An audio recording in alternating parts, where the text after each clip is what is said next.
Ya, jumpa lagi pemirsa dengan channel saya. Semoga pemirsa semua hari ini sehat walafiat, diberikan rezeki yang melimpah, dan segala usahanya berjalan dengan lancar. Nah, video kali ini kita mau melihat para siswa yang sedang belajar untuk menghargai perbedaan. Para siswa belajar mengenai kebinekaan, kemajemukan, bahwa kita hidup di masyarakat ini tidak hidup hanya sendirian, tetapi hidup bersama kelompok lain yang berbeda dengan dirinya. Nah, dalam kaitan ini sebetulnya mereka pada belajar untuk menerima juga memahami bahwa ada kelompok lain yang berbeda, tidak memaksakan sama. Nah, ini para siswa pada kali ini berkunjung ke tempat-tempat ibadah. Dalam hal ini memang mengambil itu, tapi sebetulnya kemajemukan atau kebermacam ragaman itu tidak hanya masalah agama, ada masalah budaya, juga masalah bahasa dan sebagainya. Dan memang itu terjadi secara alami, di mana manusia tinggal, di situ akan membentuk sebuah kekasan tertentu. Nah, dalam kaitan dengan agama di Indonesia sudah ada 6 agama. Nah, maka para siswa-siswa ini belajar mengunjungi tempat-tempat yang berbeda. Jadi ada yang ke gereja, ada yang ke kelenteng, ada yang ke pondok pesantren dan sebagainya. Nah, di sana memang nanti mendapatkan masukan, mungkin ciri khasnya masing-masing, tetapi dengan mengetahui ciri khasnya masing-masing, di dalam benak kita sudah melihat ada bermacam-macam di sekitar kita.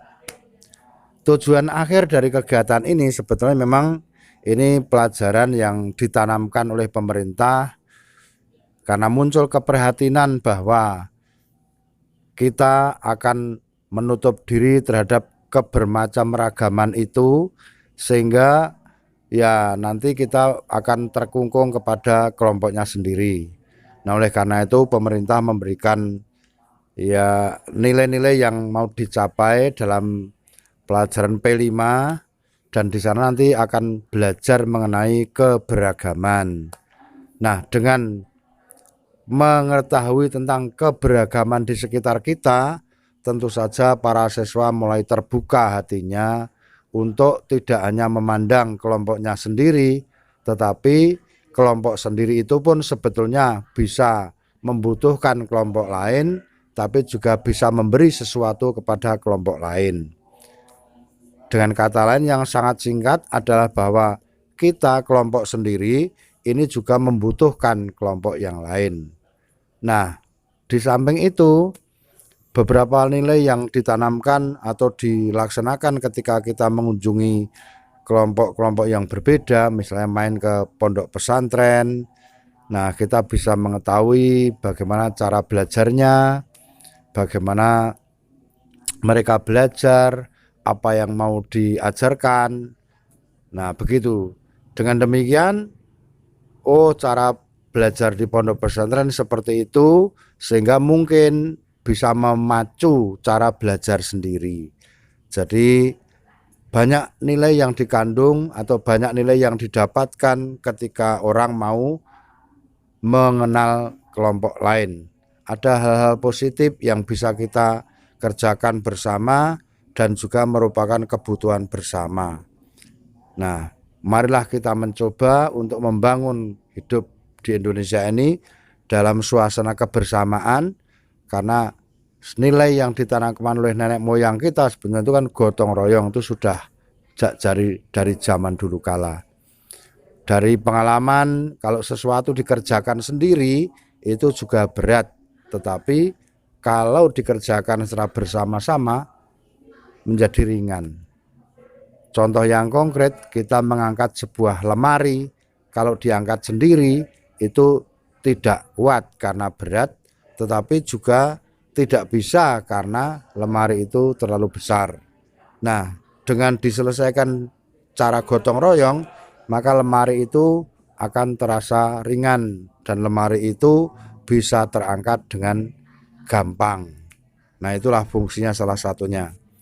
Nah, ngangkat lemari itu dari berbagai macam orang.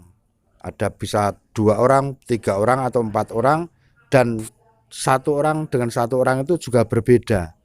Nah, dari hal yang dimiliki keberbedaan masing-masing orang itu, kalau disatukan dengan satu visi, misi, mengangkat lemari, maka lemari itu akan terangkat. Nah, dalam konteks yang lebih luas, dengan kita menerima keberbedaan kelompok lain, kita bersatu membangun satu tujuan yang sama, yaitu Indonesia yang lebih baik. 20 tahun lagi, mereka ini adalah generasi-generasi masa depan. Mereka itulah generasi-generasi pemimpin bangsa ini. Maka marilah kita berusaha, marilah kita mulai melatih dari sekarang untuk hidup bersama dengan kelompok yang berbeda-beda.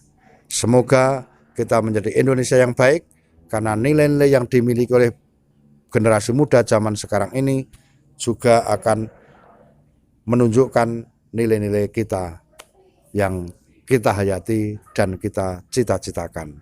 Semoga semuanya sukses. Amin, amin, amin.